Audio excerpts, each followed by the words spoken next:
मेरा एक क्वेश्चन है स्कूल वालों से। स्कूल वाले कहते हैं कि हमारे स्कूल में बहुत अच्छी पढ़ाई होती है और आपको ट्यूशन की कोई ज़रूरत नहीं है, आपको अपने बच्चे का कोचिंग लगाने का कोई मतलब नहीं बनता है, हम इतने अच्छे तरीके से पढ़ाते हैं कि आप कोचिंग क्यों लगाते हो।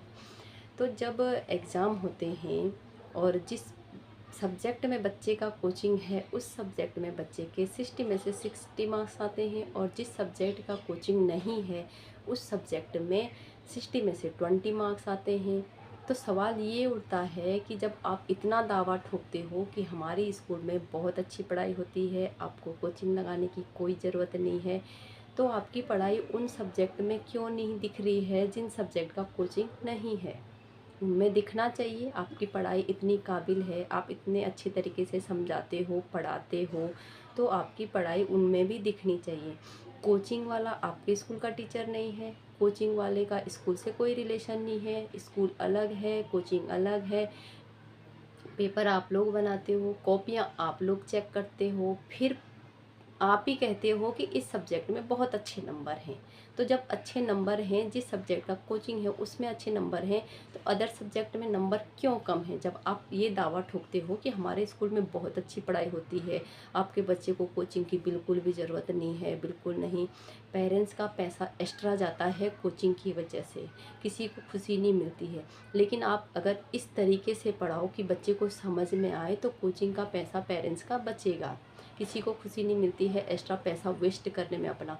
लेकिन जहाँ आपकी पढ़ाई दो कौड़ी की नहीं है, आपके टीचर अच्छे से समझाते नहीं हैं, तो वहाँ कोचिंग एक लास्ट ऑप्शन बच जाता है पेरेंट्स के लिए, क्योंकि उनको अपने बच्चे को पढ़ाना है, किसी न किसी तरीके से आगे बढ़ाना है।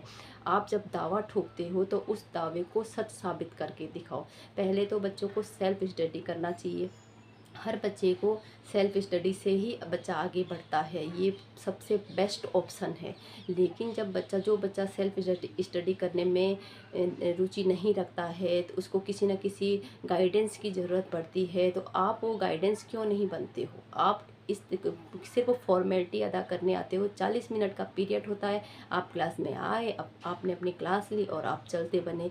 किसी भी टीचर को, किसी भी स्कूल वाले को बच्चे के भविष्य से, बच्चे से कोई लेना देना नहीं होता है। सिर्फ और सिर्फ उनको पैसे इकट्ठे करने होते हैं और उनका कोई मतलब नहीं होता है। टीचर आता है, फॉर्मेलिटी करके चला जाता है। स्कूल वालों को खूब सारे एडमिशन मिल जाते हैं, उनकी फॉर्मेलिटी वहाँ ख़त्म हो जाती है। तो बच्चा क्या करेगा। आपने बोर्ड काला कर दिया, बात ख़त्म हो गई। बोर्ड काला करने से सब कुछ नहीं होता है। बच्चे के दिमाग में वो चीज़ क्लियर होनी चाहिए जो आप बोर्ड पर लिख रहे हो। टाइम पास के लिए मत लिखा करो। ऐसे टीचर जो सिर्फ़ और सिर्फ अपनी सैलरी पर निर्भर रहते हैं कि बस सैलरी किस महीने तारीख को आ जाए, बात ख़त्म हो गई, हमारा काम ख़त्म हो गया।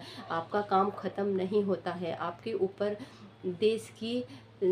देश का भविष्य है आपके हाथों में, तो आपको उस भविष्य को बिगाड़ने की कोशिश नहीं करनी चाहिए। अगर आप उस लायक नहीं हो तो आपको उस काम को करना ही नहीं चाहिए। स्कूल वालों को स्कूल बंद कर देना चाहिए, टीचर को स्कूल जाना बंद कर देना चाहिए जो दूसरे के बच्चों के साथ खेलते हैं।